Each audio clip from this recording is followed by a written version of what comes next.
in closing, ultimately this is about our kids that are in school. Why do we care about any of this? It's not about the politics. This is not a partisan issue. This is really about what's the best mechanism to be able to predict and plan for the education of our children across the state. And when we've just heard from two people in the trenches, what they're dealing with on their school budgets, their school boards, the School Board Association, they're giving you real reactions to what they're dealing with back at home. And that's why we can't forget what the ultimate mission is on our budget when we're spending on education. It's about trying to prepare our children for their future.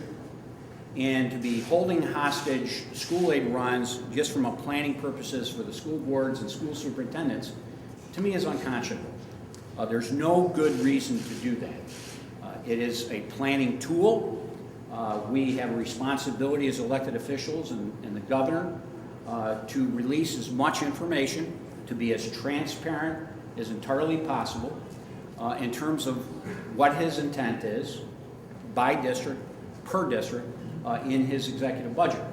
Now obviously there are going to be budget negotiations over the next month, but then we'll have something to compare to. The school aid runs that come out of the governor's executive plan versus the ultimate negotiated budget that we'll vote on hopefully by the end of March. So again, we're publicly here today to publicly call on Governor Cuomo and his administration to immediately release the school aid runs to every single school district in the entire state. And with that transparency, with that sunshine, then we can certainly start the real negotiations about what ultimately we can do for our school districts in terms of our budget process. The taxpayers deserve it, our children need it. With that, I'll take any questions. The governor released a report just prior to the start of this press conference. His office looked at failing schools across the state. There are 7 of them in the capital region. He's saying it affects hundreds of thousands of students. I'm sure you're aware his argument has been that we keep funding education, but the system's failing students. But I'm wondering what your response is to that. Well, first of all, the school aid runs and trying to plan on the current budget formulas is a separate discussion point from talking about why our schools are failing. And that's a great discussion to have, that we should have a public discussion. How about the concept of public hearings across the state? How about putting together the education committees of both houses of the legislature to hold those hearings? Because you're going to get different answers as to many of the reasons why some of our schools are failing. Some of it is money related, because not every district is treated the same. You've got some very poor districts compared to wealthier districts, but no one wants to change the formula because every legislator here represents a district and said, well, we want to help everybody as long as you don't take money away from our district that I represent. That makes sense. But certainly there are people who say that part of the problem we have failing schools is lack of parental involvement. Well, how do we deal with that? So it's not a cut and dry answer always about money. Money obviously and revenue and funding our school budgets is a key discussion point. But that's why we have to say, all right, Governor, what are you proposing and how would this affect the individual school districts? Second subject on failing schools and where they are and why they are and in the urban settings. Those are very legitimate questions that I think the governor is asking, but now how's the best way to deal with that? And threats is not the way to deal with that. What we have to do is to have a true, honest to goodness conversation, public hearings across the state, in our cities, in our suburbs, in the rural areas, to see what their individual reactions are as to how we address our schools if they are failing our children. Because I just want to reinforce, it's about our kids here that we have to worry about and not politics. Oh, beautiful. Yes. If you make the budget deadline by March 31st, would the governor be able to say that's a good 6 weeks or so before school budget votes? That's plenty of time for the schools to adjust their plans as long as the budget's out. Well, that's what the governor would say because that supports his position. But of course, he's not the guy that's back home trying to figure out how to spend or not to spend potential available funds. The whole point of doing school aid runs at the beginning is at least it's a starting point. Because even if you look, Yancey, at a traditional historical process with the budget and the school aid runs, certainly the legislature, at least in prior years, has been more financially supportive than the governor's initial executive plan. And then we have the ability to demonstrate, this is where the governor started, this is where we ended up, and what's the difference between the two. Because I think since it's the governor's executive budget, he has a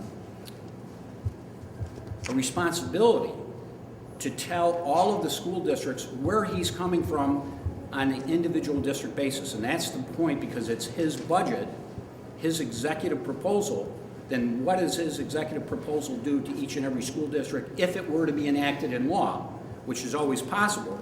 But certainly, since he's the guy that doesn't have to be on a school board or be a school superintendent, that's a real detachment on that particular case. Could I add something for you? Sure, Tim, sure. I'm glad we're doing this now, because there's a more urgency than that budget vote in May.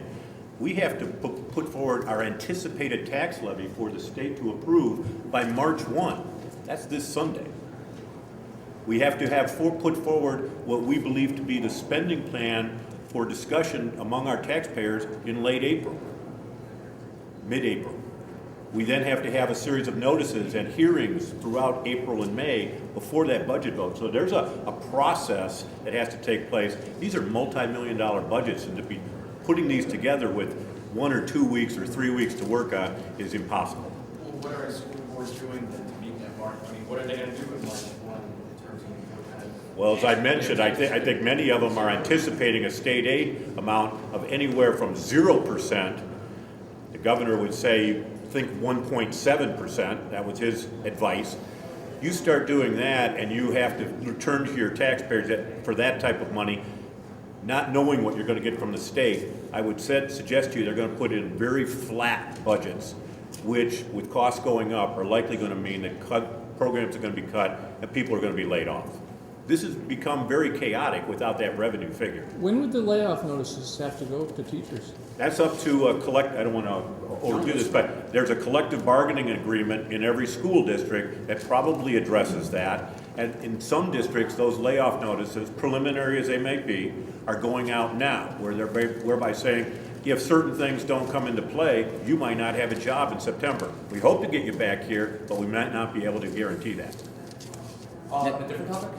Senator Klein is being included in the budget negotiations. He's no longer actually the co-president of the Senate. Does this open the door to yourself, to Senator Stewart Cousins, also being included in those spots? If you could just hold that question for a second, because I just want to make sure that on-topic questions we've been dealt with first before we go off topic. Anybody else on topic? Short version is, in fact, I put it out on social media yesterday, is that Andrea Stewart Cousins and myself, as being elected representatives of our respective conferences, should absolutely be in this room to hear the voices of the close to 6 million voters that our conference represents. And I think the Senate Democrats are close to 8 or 9 million in their senatorial districts. All due respect to Jeff Klein, he's got 5 members, which is about 1.5 million population approximately. I think we all have information to share. We have great ideas. Our conference is known for great ideas and solutions.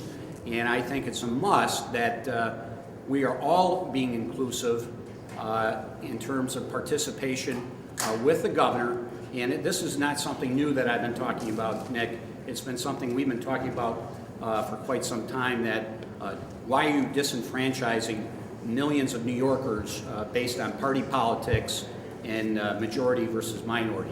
Every single one of our constituents is just as important as any majority member's district in this state. What do you think about Cuomo's contention that he doesn't control or choose who comes to a leaders' meeting? That's what he said yesterday. I think that's a bunch of malarkey. He's the one that calls the meetings. So I think he has the opportunity to pick up the phone and say, Madam Leader, Mr. Leader, we'd love to have you join our conversation to start with. Anybody else? Thank you, ladies and gentlemen. Appreciate it. Thank you.